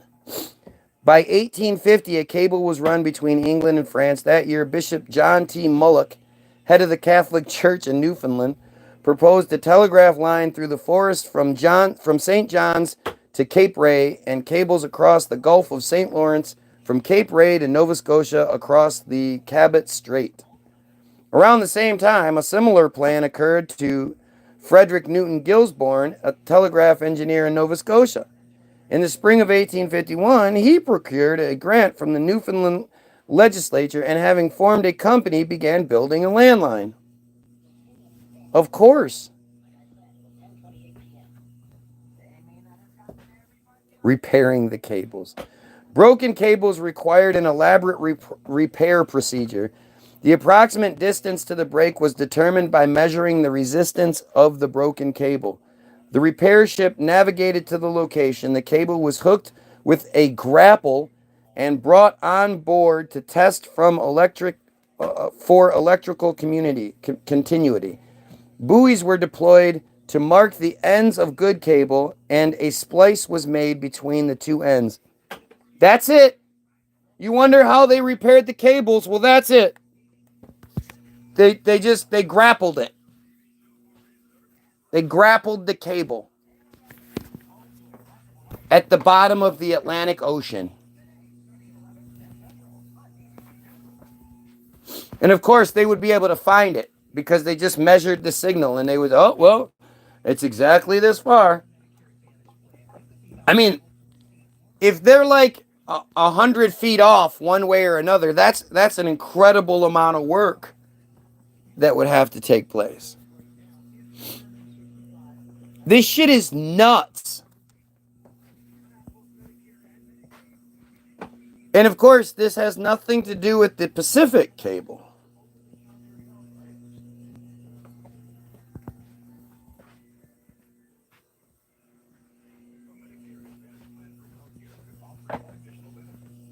I just... Early history of telegraph cables. After William Cooke and Charles Wheatstone had introduced their working telegraph in 1839, they just did. The idea of a submarine line across the Atlantic began to be thought of as a possible triumph of the future. Samuel Morse proclaimed his faith in it as early as 1840, and in 1842, he submerged a wire insulated with tarred hemp and India rubber in the water of New York Harbor and telegraphed through it. The following autumn, Wheatstone performed a similar experiment in Swansea Bay. A good insulator to cover the wire and prevent the electric current from leaking into the water was necessary for the success of a long submarine line. India rubber had been tried by Moritz von Jacobi, the Prussian electrical engineer, as far back as the early 19th century. Oh, when is, I mean, that could be a lot. Another insulating gum, which could be melted by heat and readily applied to wire, made its appearance in 1842. Gutta percha, the adhesive juice of the Palaquinium gutta tree, was introduced to Europe by William Montagomi, a Scottish surgeon in the service of the British East India Company. Come on. 20 years earlier, Montgomery had seen whips made of gutta percha in Singapore, and he believed that it would be useful in the fabrication of surgical apparatus. Michael Faraday, heard that name a bunch of times, and Wheatstone soon discovered the merits of gutta percha as an insulator, and in 1845 the latter suggested that it should be employed to cover the wire, which was proposed to be laid from Dover to Calais.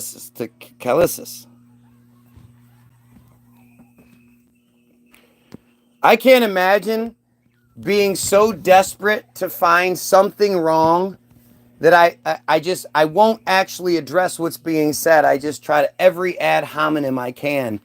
Day after day after day after day, month after month, you're going to keep watching, and you can't find anything wrong with what's being said. Well, other than me some words. Oh, I would love to see this jackass go live, read shit he's never read before for the first time, especially words like gutta percha and Palaquinium gutta tree. Yeah, sure, that makes sense. Hey, he stumbled on that word. Never mind what he's saying. I can't argue with what he's saying. I make up dumb shit like planes travel at thousands and thousands of miles per hour. Well, looks like I was getting too many views on this feed, huh? I literally had to reset my phone, and then it went this whole time before it reset. Gee, makes you wonder why. Have a great day. Pedophiles, kill yourself. Go get your free stuff. Coming out soon, and our newest song is going to be Fire. Just wait. It should be available by the end of the day. Have a great day. Again, don't forget to kill yourself if you're a pedophile.